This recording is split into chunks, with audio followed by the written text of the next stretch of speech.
तो क्या आप अपने बिजनेस को इंडिया से बाहर पूरी दुनिया में ले जाना चाहते हैं? अगर हाँ, तो सबसे पहला, सबसे जरूरी कदम क्या है? आज हम उसी के बारे में बात करने वाले हैं, इंपोर्टर एक्सपोर्टर कोड के बारे में। तो क्या तैयारी है अपने बिजनेस को ग्लोबल बनाने की? अगर इसका जवाब हाँ है, तो बिल्कुल सही जगह आए हैं, क्योंकि आज हम उस चाबी की बात करेंगे जो दुनिया भर के बाजारों के दरवाजे खोल देती है। चलिए, शुरू करते हैं। तो आखिर ये इंपोर्टर एक्सपोर्टर कोड, जिसे हम शॉर्ट में आईईसी कहते हैं, है क्या चीज?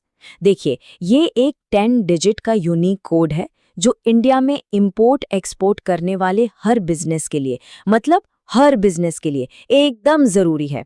इसे आप अपने बिजनेस का ग्लोबल पासपोर्ट समझ सकते हैं।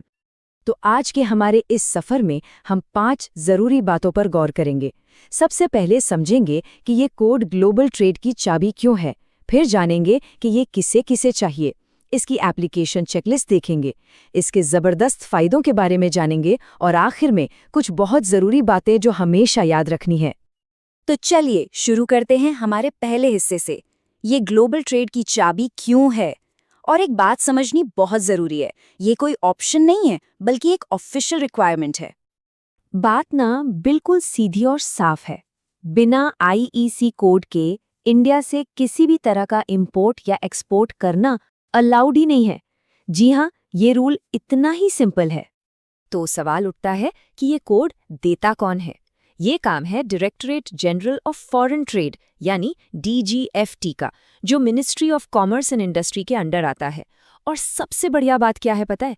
ये पूरी की पूरी एप्लीकेशन प्रोसेस 100% ऑनलाइन है। मतलब कोई लंबी लाइनें नहीं, कोई कागजों का झंझट नहीं। ठीक है, अब आते हैं अगले सवाल पर। ये चाबी यानी ये कोड आखिर चाहिए किसे? मतलब कौन कौन इसके लिए एलिजिबल है? यहाँ जो सबसे मजेदार बात है ना, वो ये है कि इसका दायरा बहुत ही बड़ा है।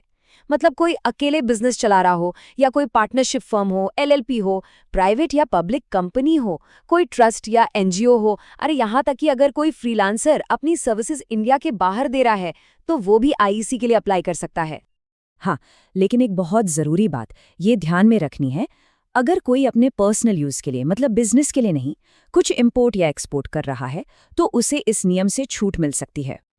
चलिए, अब आते हैं सबसे प्रैक्टिकल हिस्से पर, मतलब एप्लीकेशन के लिए चेकलिस्ट। देखते हैं कि कौन कौन से डॉक्यूमेंट्स एकदम तैयार रखने हैं। डीजीएफटी ने ना प्रोसेस को काफी आसान बना दिया है। मोटे तौर पर बस 3 तरह के डॉक्यूमेंट्स चाहिए। पहला, एप्लीकेंट या बिजनेस की आईडी। दूसरा, बिजनेस के एड्रेस का प्रूफ। और तीसरा, बैंक अकाउंट की डिटेल्स। इसे थोड़ा और डिटेल में समझते हैं। आईडी के लिए पैन कार्ड तो मैंडेटरी है, उसके साथ आधार कार्ड भी।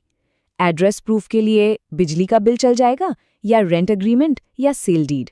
और बैंक डिटेल्स के लिए या तो एक कैंसिल चेक दे दीजिए, या फिर बैंक से लिया हुआ एक सर्टिफिकेट। और हाँ, एक और जरूरी चीज बिल्कुल मत भूलिएगा, क्योंकि सब कुछ ऑनलाइन है, तो ओटीपी वेरिफिकेशन के लिए एक चालू मोबाइल नंबर और एक एक्टिव ईमेल आईडी का होना तो बहुत ही जरूरी है। तो मान लीजिए सारे डॉक्यूमेंट्स जमा हो गए और आईईसी कोड मिल गया, पर इस कोड का असली फायदा क्या है? चलिए अब इसके बिजनेस बेनिफिट्स का पिटारा खोलते हैं। आईईसी का सबसे बड़ा और शायद सबसे कमाल का फायदा ये है कि ये बस एक बार का रजिस्ट्रेशन है। इसे बार बार रिन्यू करवाने का कोई झंझट ही नहीं है। एक बार मिल गया तो समझ लीजिए हमेशा के लिए मिल गया। और फायदे तो और भी हैं। ये कानूनी तौर पर इंटरनेशनल ट्रेड करने देता है। कस्टम क्लियरेंस के लिए तो ये चाहिए ही चाहिए। विदेशों से पेमेंट लेने में मदद करता है। और तो और एक्सपोर्ट से जुड़ी सरकारी स्कीमों का फायदा उठाने के लिए भी ये जरूरी है। साथ ही ये दुनिया भर में बिजनेस की क्रेडिबिलिटी यानी साख को भी बढ़ाता है, खासकर अगर अमेज़न ग्लोबल जैसे प्लेटफॉर्म्स पर सेल करना चाहते हैं। चलिए, अब हम अपने आखिरी पड़ाव पर पहुंच गए हैं। यहाँ हम कुछ ऐसी जरूरी बातों को समझेंगे जो हर एप्लीकेंट को पता होनी चाहिए। तो देखिए, यहाँ सबसे जरूरी बात यह है कि आईईसी सीधा पैन कार्ड से जुड़ा होता है। एक पैन कार्ड पर सिर्फ और सिर्फ एक ही आईईसी कोड मिल सकता है। ये 1-to-1 का सीधा कनेक्शन है। तो चलिए फटाफट से मेन पॉइंट्स को एक बार फिर से देख लेते हैं। ये लाइफ टाइम के लिए वैलिड है।